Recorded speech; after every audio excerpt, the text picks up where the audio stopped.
for at home. I completely gave up on espresso because they were so inconsistent with this. I'm back on the espresso.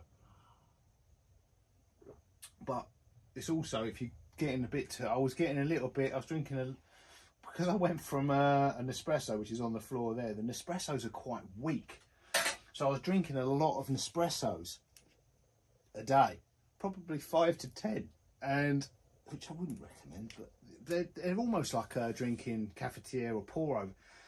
They kind of they look like an espresso, but they're not. So when I switched to actual espresso with these were a lot more powerful. So I was kind of buzzing a little bit after the first 5, and then I've switched to black Americanos, basically long drinks.